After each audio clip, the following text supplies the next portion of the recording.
Em um jantar de família, minha irmã apresentou seu novo namorado. E por algum motivo, todos continuavam olhando para mim. Não para ela, não para ele, mas para mim. Como se estivessem apenas esperando algo dar errado. Quando ele finalmente perguntou com o que eu trabalho, mal tive tempo de abrir a boca antes que minha mãe interviesse, ríspida e sorridente. Não nos faça passar vergonha. A mesa riu. Os copos brindaram. Minha irmã se recostou na cadeira e acrescentou: talvez minta dessa vez para não soar tão patético. Eu não discuti. Eu não me defendi. Apenas sorri. E foi aí que os rostos deles ficaram pálidos. Meu nome é Lucas. E se você já foi aquele que a própria família desprezava silenciosamente, essa história pode parecer desconfortavelmente familiar. Antes de compartilhar o que realmente aconteceu naquela noite, adoraria saber se você está aqui comigo e ouvindo. Apenas diga "Oi" nos comentários ou me diga de onde você está assistindo. Às vezes, saber que alguém está aí faz toda a diferença. Obrigado. E se histórias sobre feridas familiares não ditas, resiliência silenciosa e a descoberta do próprio valor ressoam com você, considere se inscrever no canal. Isso ajuda essas histórias a chegarem às pessoas que mais precisam delas. Agora, deixe-me contar tudo. Sou um homem no início dos meus 30 anos agora. Moro sozinho. Pago meu próprio aluguel. Construo minha vida em torno de longos períodos na natureza, manhãs cedo, paciência e uma câmera que está comigo há mais tempo do que a maioria das pessoas na minha vida. No papel, sou um adulto que já se resolveu, mas toda vez que dirijo de volta para a casa da minha família no litoral, algo estranho acontece. O tempo se dobra sobre si mesmo. Deixo de ser quem sou no mundo lá fora e me torno quase instantaneamente a versão de mim que eles sempre viram. O filho que nunca esteve à altura. Minha família não me odeia. Isso seria quase mais fácil. Eles simplesmente não acreditam em mim. Nunca acreditaram. E há uma crueldade silenciosa nesse tipo de dúvida.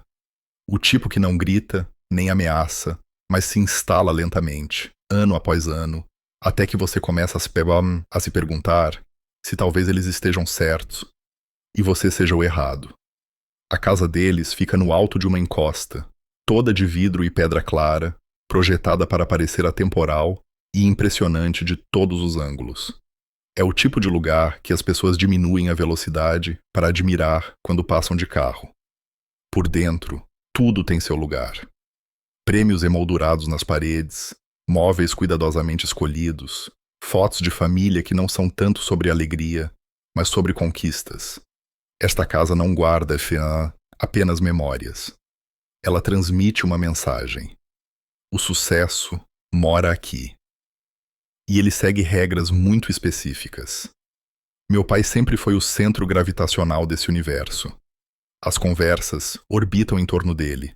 As opiniões se curvam a ele. Minha mãe não desafia esse poder. Ela o refina. Ela gerencia o tom, a aparência, a reputação. Ela sabe exatamente como as coisas devem parecer, especialmente para as pessoas de fora da família. Minha irmã, Camila, se encaixa perfeitamente nessa estrutura.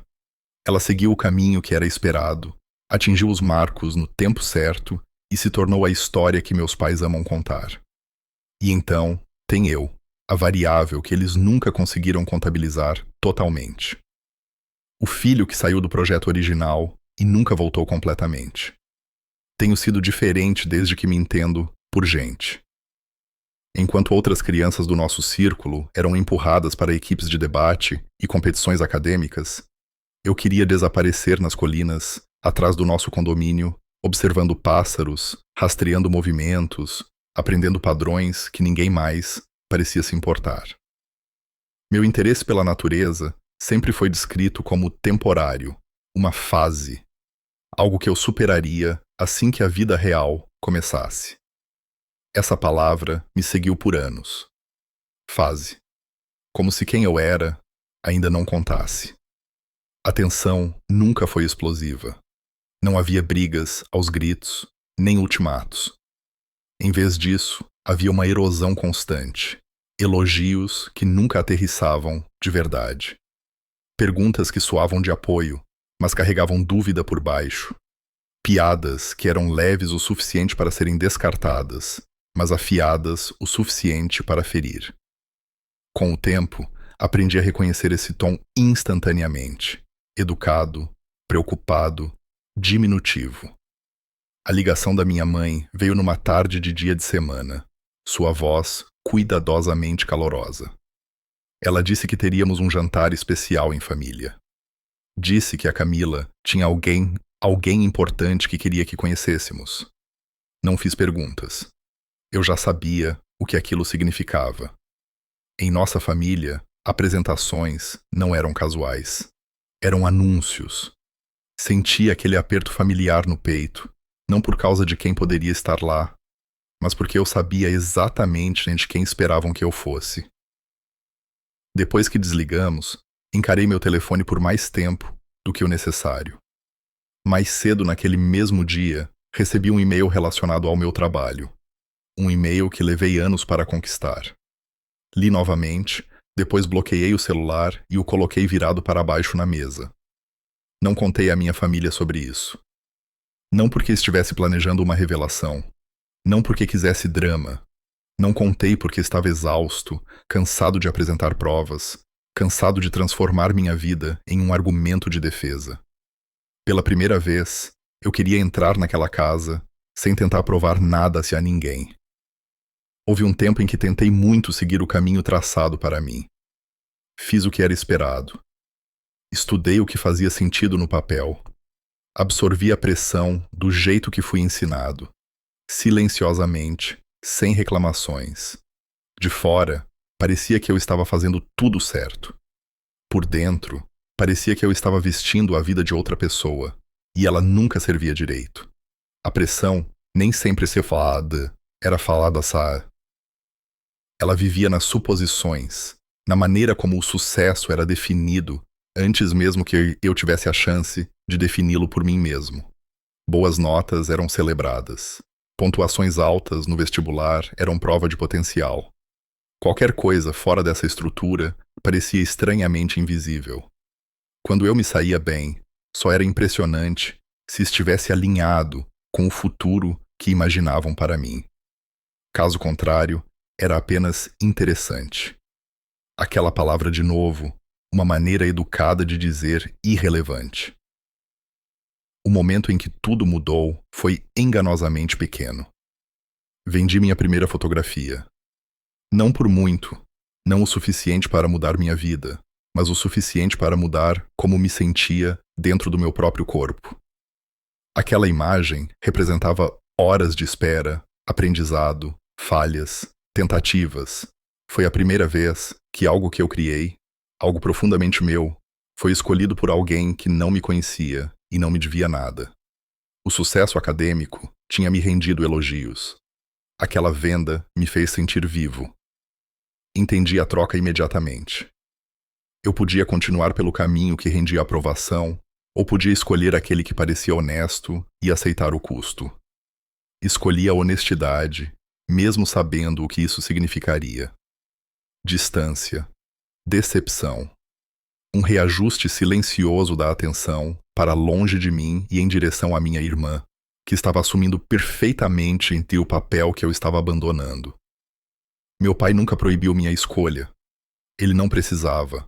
Sua decepção era mais eficaz que a raiva. Ele questionava para dar a praticidade e a longevidade ou a seriedade.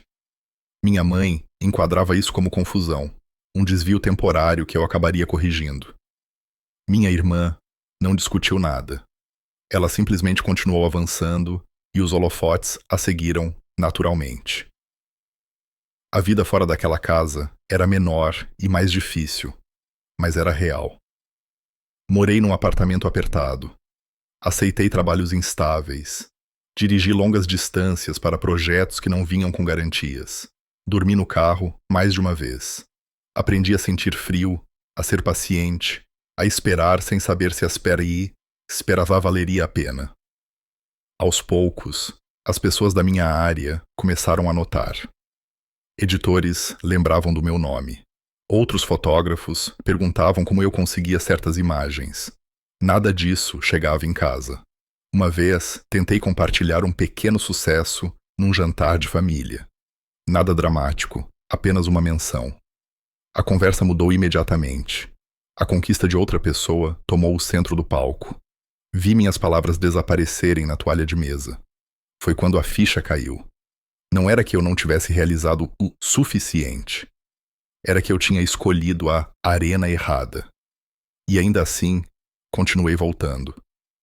Não porque amava aqueles jantares. Não porque me faziam sentir bem. Eu ia porque uma parte de mim, mais silenciosa, mais teimosa, ainda esperava que um dia eles me vissem claramente. Perceber essa verdade foi quase pior do que a dúvida deles. Significava que a decepção não vinha apenas deles. Vinha de mim também. Fiquei na frente do meu armário mais tempo do que gostaria de admitir. Dedos deslizando pelos cabides como se a camisa certa pudesse, de alguma forma, negociar a paz em meu nome. Cada escolha parecia carregada, casual demais, e eu seria julgado por não levar a noite a sério. Arrumado demais, e pareceria que eu estava me esforçando muito. No final, escolhi algo simples, limpo, sem destaque. O tipo de roupa projetada para desaparecer no fundo. Disse a mim mesmo o que sempre dizia antes dos jantares em família.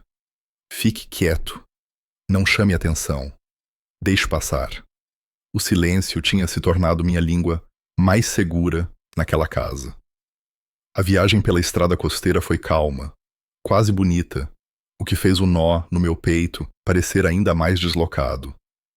O mar se estendia ao lado da estrada, indiferente e constante, enquanto eu ensaiava expressões neutras na minha cabeça. A cada quilômetro mais perto da casa, a vida que construí em outro lugar parecia menos sólida, como se pertencesse a alguém que eu só interpretava durante a semana. Quando entrei na garagem, já podia sentir a mim mesmo encolhendo para a versão que eles estavam mais confortáveis em reconhecer.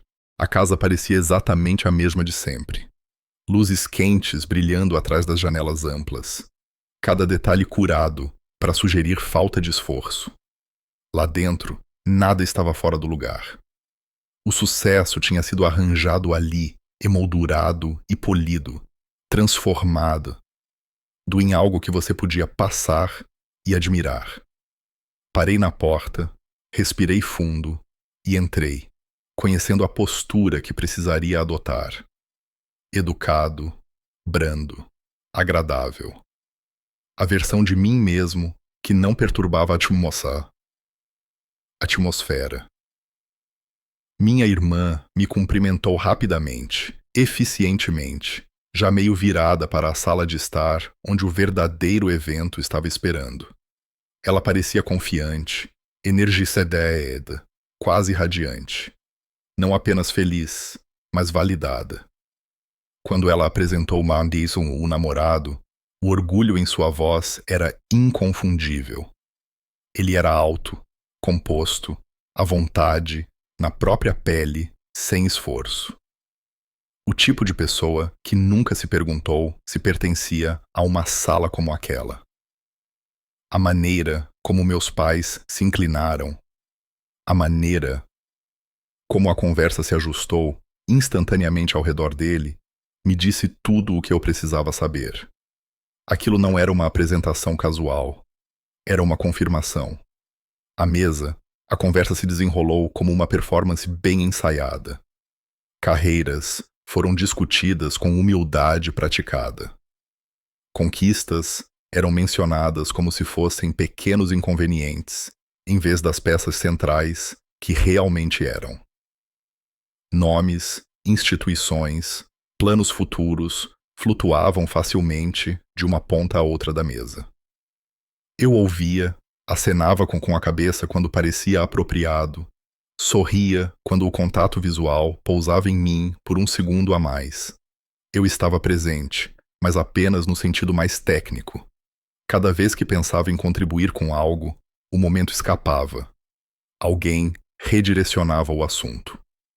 Outra pessoa preenchia o espaço. Acontecia tão suavemente que quase parecia intencional, como um instinto compartilhado que ninguém precisava verbalizar. Eu estava acostumado com isso. Ser invisível tinha se tornado uma habilidade que aprendi bem. Então a atmosfera mudou. Senti antes que alguém falasse. Uma pausa se instalou sobre a mesa, sutil, mas deliberada.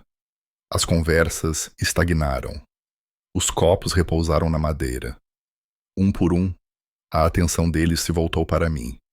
Não com curiosidade, mas com expectativa. Reconheci aquele olhar imediatamente. Era o olhar que as pessoas usavam quando estavam esperando por um erro. O namorado dela perguntou com o que eu trabalhava. A voz dele era calma, genuinamente curiosa, desarmada. Abri minha boca, pronto para dar uma resposta simples. Nada elaborado, nada defensivo. Eu nem terminei a primeira palavra antes que minha mãe cortasse, seu tom afiado, sob um sorriso cuidadosamente mantido. Não nos faça passar vergonha. As palavras pousaram de forma limpa e eficiente. Risadas se seguiram, fáceis e sem contestação. O som de taças se tocando pontuou aquilo como aplausos. Minha irmã recostou-se na cadeira, aproveitando o momento, e acrescentou que talvez eu devesse mentir, dessa vez, para não soar tão patético. A frase deslizou pela mesa com uma crueldade casual vestida de humor. Senti o calor familiar subir no meu peito. O velho reflexo me instigando a desaparecer para tornar tudo mais fácil para todos. Eu não discuti. Eu não expliquei. Eu não me defendi. Apenas sorri. E algo na sala mudou. As risadas desapareceram mais rápido do que deveriam, como se tivessem batido em uma parede invisível. O que se seguiu não foi paz, mas uma quietude desconfortável, o tipo que expõe mais do que qualquer barulho poderia. Todos esperaram. Eu podia sentir a tensão deles me pressionando, pesada e expectante. Eles estavam esperando pela reação que conheciam tão bem. A risada sem graça, o comentário autodepreciativo, o recuo rápido que lhes permitiria seguir em frente sem desconforto. Eu estava ciente desse velho instinto, subindo dentro de mim, treinado por anos de momentos semelhantes. Engula, alise, dê a eles uma saída. Aquele reflexo estava profundamente enraizado, esculpido em mim pela repetição. Mas desta vez, não o segui. Fiquei em silêncio, não porque não soubesse o que dizer, mas porque escolhi não dizer nada a Zé. O silêncio se estendeu por mais tempo do que qualquer um parecia preparado. Não se assentou naturalmente, permaneceu denso e não resolvido. Minha mãe ajustou a postura. O sorriso dela se apertando nas bordas enquanto tentava recuperar o controle do momento sem chamar atenção para ele. Meu pai franziu a testa, claramente irritado pela interrupção de um ritmo no qual confiava. Minha irmã olhou ao redor da mesa, sua confiança vacilando enquanto procurava uma maneira de conduzir as coisas de volta ao terreno familiar. Foi quando notei o namorado dela. A princípio, a atenção dele não estava em mim. Estava na própria mesa. As interrupções, os olhares trocados, a maneira como minhas palavras tinham sido preventivamente caladas. Eu quase podia ver o cálculo acontecendo por trás dos olhos dele, enquanto absorvia tudo aquilo. Foi a primeira vez que vi alguém de fora da família realmente registrar o que estava acontecendo. Meu silêncio os perturbou. Eu podia sentir. Sem minha resposta esperada, não havia para onde o momento ir. Eles tentaram passar por cima, mas a tensão se recusou a dissolver. Agarrou-se à sala, mudando aqui a temperatura de tudo o que se seguiu. O fluxo fácil da conversa nunca retornou totalmente. Me peguei estudando-os de uma maneira que nunca tinha feito antes. Não como meus pais e minha irmã, mas como indivíduos, presos firmemente a papéis dos quais dependiam. Meu pai, acostumado à autoridade e respeito inquestionável. Minha mãe, fluente em coreografia emocional, ajustando tom e linguagem para manter as aparências. Minha irmã, acostumada à afirmação, a ser a referência pela qual o sucesso era medido. E eu, a anomalia que eles aprenderam a gerenciar em vez de entender.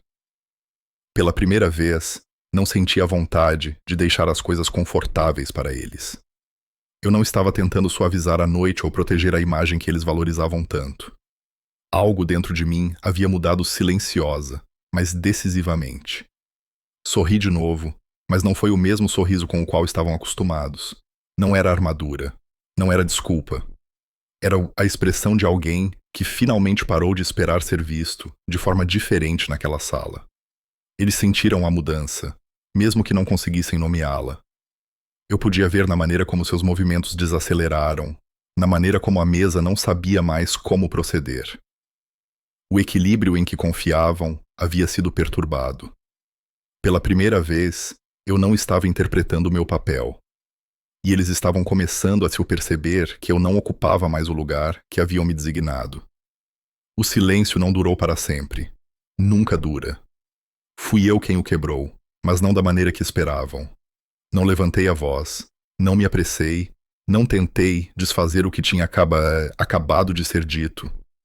Falei calmamente, uniformemente, como se nada extraordinário tivesse acontecido. E só isso pareceu desequilibrá-los. Não respondi ao insulto diretamente. Não o questionei, nem argumentei contra ele.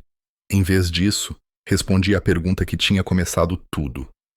Disse o que eu fazia para viver, claramente, sem qualificadores, sem desculpas. Falei sobre isso da maneira que alguém fala sobre um fato que não precisa mais de defesa. Não havia aspereza no meu tom, nenhuma tentativa de persuadir. Era simplesmente a verdade, declarada e deixada onde estava. Eu podia sentir a sala, esperando por mais. Eles estavam acostumados a explicações, a justificativas, a mim, tentando preencher a lacuna entre as expectativas deles e a minha realidade. Mas eu não fiz isso. Não expliquei por que importava. Não pedi que entendessem. Não suavizei para tornar mais fácil de aceitar. Parei de falar quando disse o que era necessário. E isso pareceu perturbá-los mais do que qualquer argumento teria feito. Acrescentei apenas uma coisa: um senso de tempo. Mencionei há quanto tempo eu fazia isso. Quantos anos passei trabalhando silenciosamente, movendo-me de lugar em lugar, aceitando tarefas que vinham com incerteza e risco. Referenciei a distância, o isolamento, a realidade do trabalho, sem listar conquistas ou nomear publicações. Eu não estava tentando impressionar ninguém. Eu estava deixando uma coisa clara. Aquilo não era um hobby. Não era uma fase. Era minha profissão, construída deliberadamente e a um custo. Antes que qualquer outra pessoa pudesse redirecionar a conversa, o namorado dela falou novamente. Desta vez, suas perguntas foram diferentes. Não eram marcadores de lugar educados destinados a manter as coisas em movimento. Ele perguntou sobre o processo, sobre a preparação, sobre quanto tempo levava um único projeto.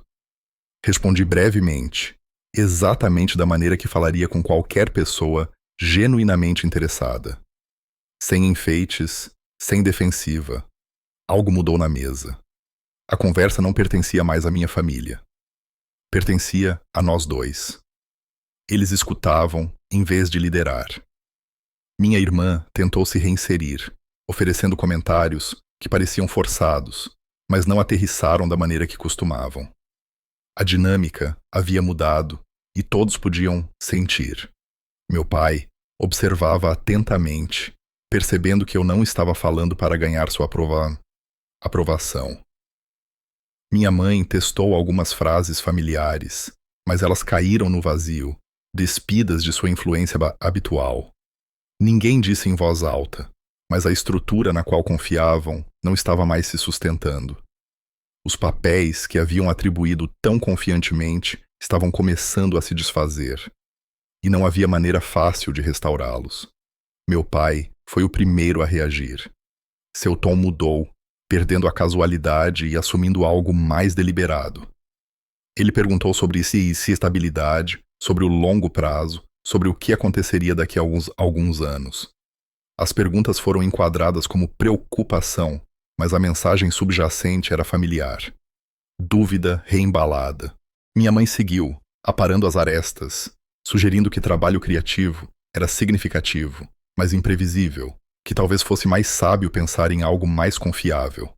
As palavras dela eram cuidadosas, praticadas, projetadas para parecer apoio, enquanto minavam silenciosamente o valor do que eu havia construído. Eu não debati com eles. Não discuti definições de sucesso ou segurança. Não tentei provar que estavam errados.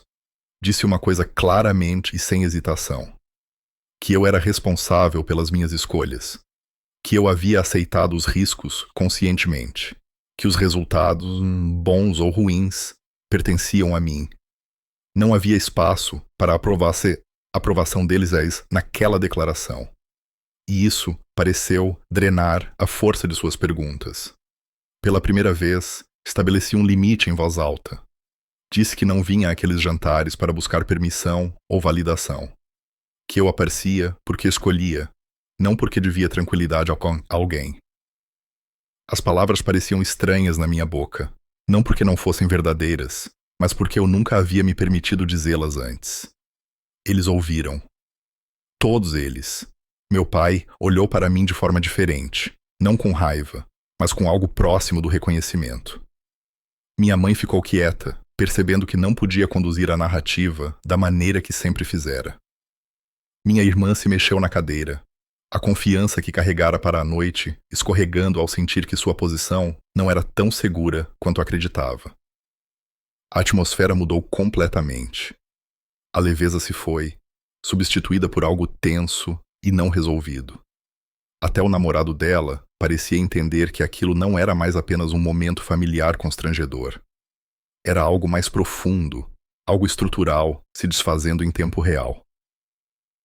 Eu podia sentir crescendo a sensação de que estávamos nos aproximando de algo para o qual nenhum deles estava preparado. Eu sabia que ainda havia algo que eu não tinha dito, algo que eles não sabiam. Não compartilhei ainda. Deixei ficar entre nós, não dito, mas presente. Um peso pairando no ar enquanto a noite se aproximava de um ponto de ruptura. A sala estava esperando. Eu podia sentir na maneira como ninguém pegava o copo, na maneira como os garfos descansavam intocados em pratos que já tinham esfriado. Aquele silêncio era diferente dos anteriores. Não era desdenhoso. Não era indulgente. Era tenso, quebradiço, o silêncio de pessoas começando a suspeitar que poderiam ter julgado mal algo fundamental. Deixei esticar de propósito, não por despeito, mas porque precisava que eles sentassem dentro daquele desconforto, sem que eu corresse para salvá-los dele. Eu sabia que se falasse agora, teria que ser uma vez só, e teria que ser limpo.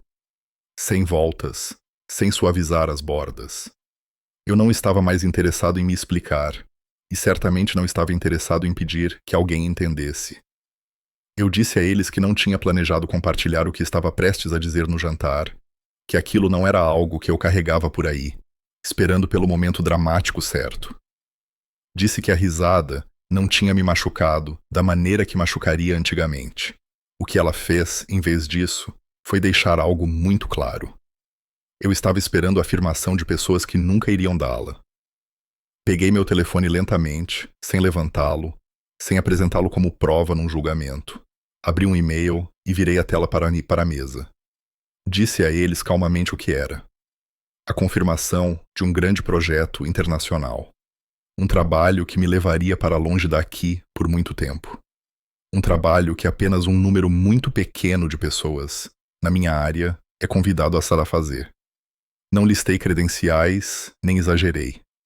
Não precisava. Meu pai congelou. Sua expressão presa em algum lugar entre a descrença e o cálculo. Eu podia vê-lo procurando uma explicação familiar, uma conexão, uma razão que se encaixasse em seu entendimento de como o sucesso deveria funcionar. A compostura da minha mãe vacilou. Pela primeira vez, ela não tinha palavras prontas.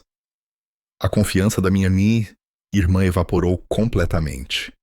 Não havia nada que ela pudesse dizer que transformasse aquilo numa piada. O namorado dela foi o primeiro a responder da maneira que o momento realmente merecia, com choque silencioso e respeito inconfundível. Eu não me senti vitorioso. Não houve satisfação em ver o equilíbrio mudar. O que senti foi distância, uma separação limpa entre quem eu era e o que eu estava tentando provar por tanto tempo. Eu disse a eles que o que estavam vendo agora era o resultado final, não a história.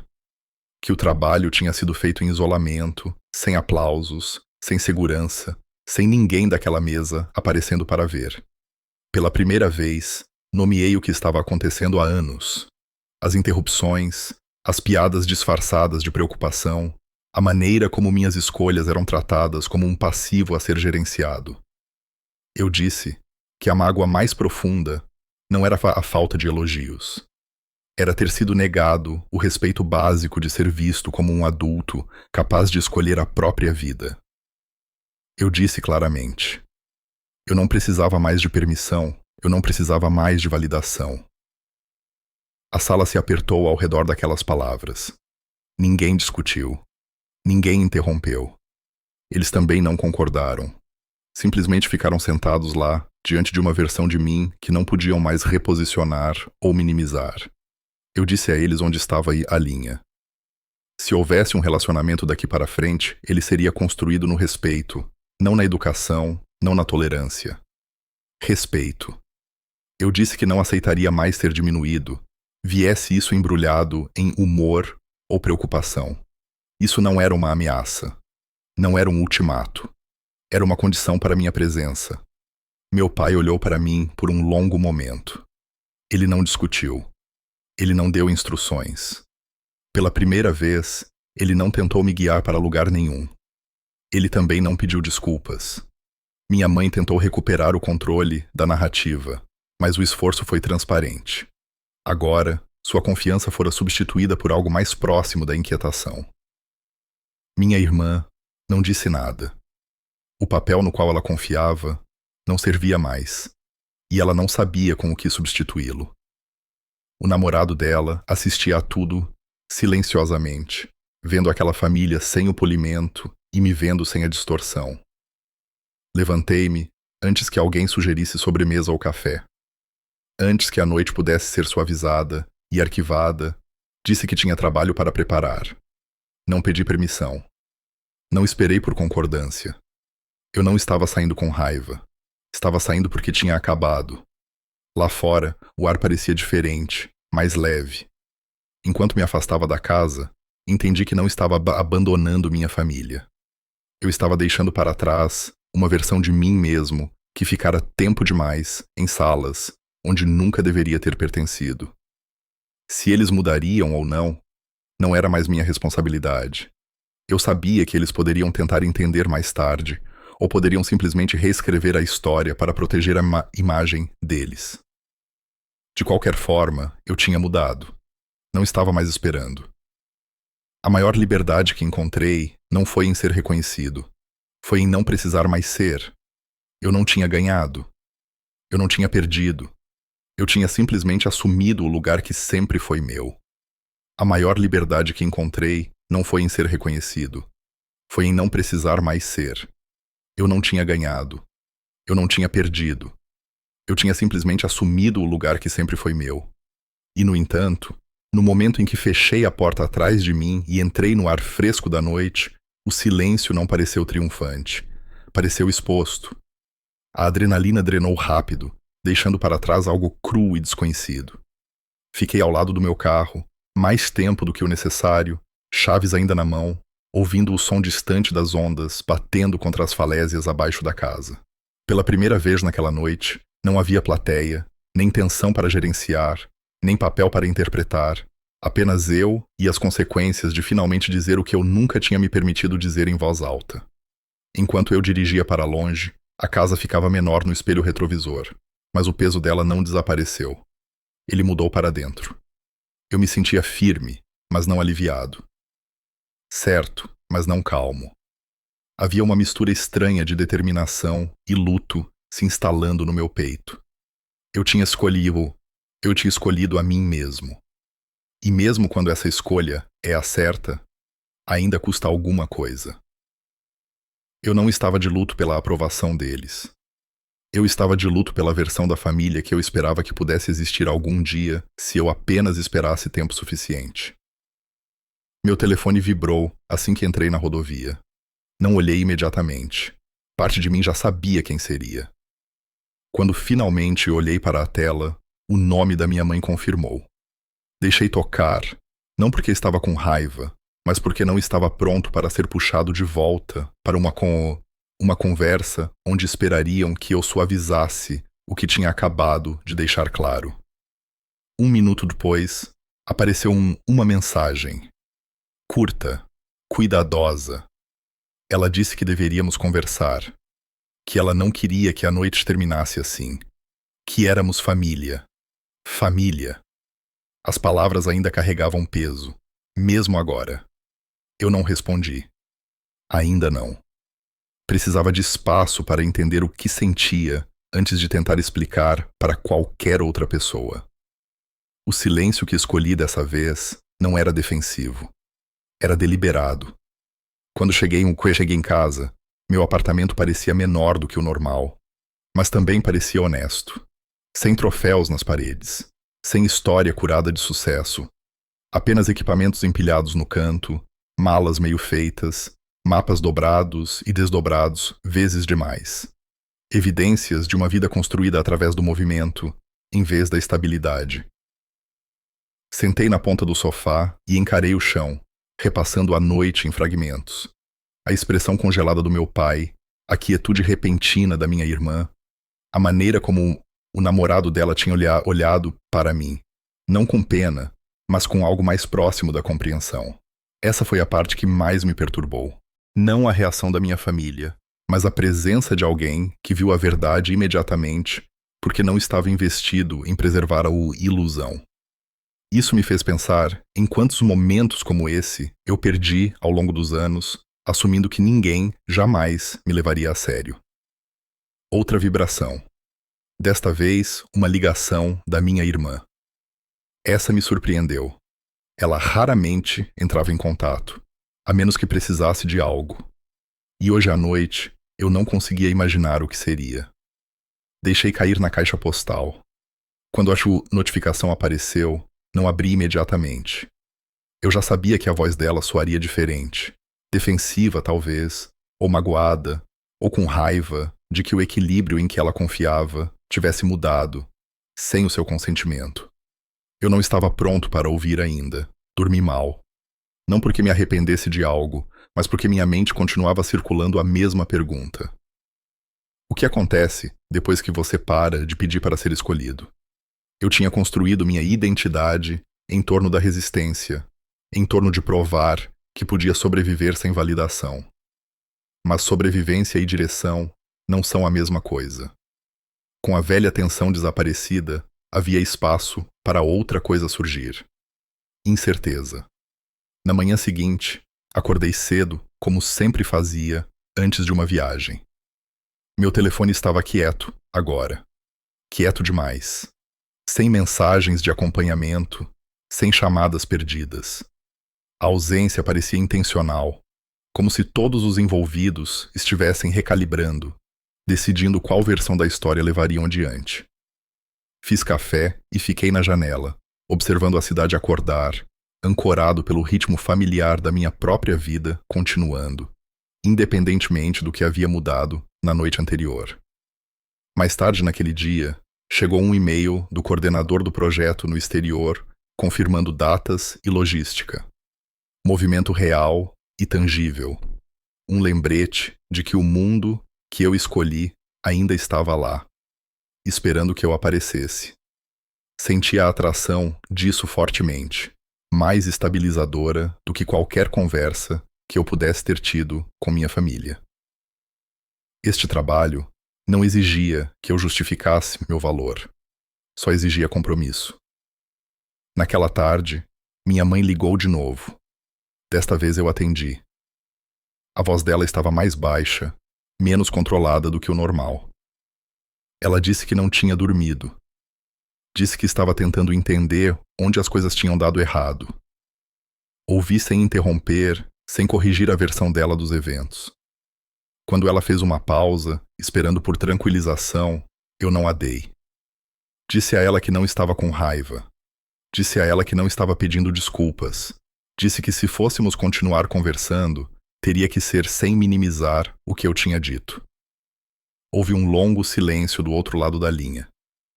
Ela concordou, mas a hesitação na voz me disse que ela não sabia totalmente como fazer aquilo ainda. Depois que a ligação terminou, percebi algo silenciosamente significativo. Eu não estava tentando consertar o relacionamento. Eu estava permitindo que ele existisse ou não em termos que não exigissem que eu desaparecesse. Isso era novo. Naquela noite, finalmente ouvi a mensagem de voz da minha irmã. A voz dela falhou no meio. Ela disse que se sentiu pega de surpresa. Disse que não sabia que as coisas estavam tão ruins. Ela também disse, quase como um pensamento secundário, que desejava que eu não tivesse feito aquilo na frente do namorado dela. Aquela parte me disse tudo o que eu precisava saber. A imagem ainda importava mais do que a substância. Não liguei de volta, não porque não me importasse, mas porque sabia que a conversa viraria outra negociação de conforto, e eu não estava mais disposto a trocar clareza por paz. À medida que a noite se instalava, arrumei o resto do meu equipamento metodicamente, deliberadamente. Cada item tinha seu lugar. Cada decisão parecia alinhada. Eu não estava fugindo. Eu estava seguindo em frente.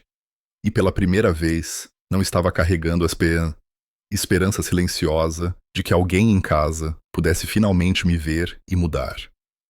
Se fizessem isso, seria escolha deles, não responsabilidade minha. De pé no meu apartamento, cercado pela vida que eu havia escolhido, peça por peça, senti algo se assentar que não estava lá antes. Não felicidade, não alívio, algo mais firme, propriedade. O que quer que viesse a seguir, fosse reconciliação, distância ou algo no meio, não me definiria mais. Eu já tinha assumido ao meu lugar, e desta vez, não o deixaria para trás.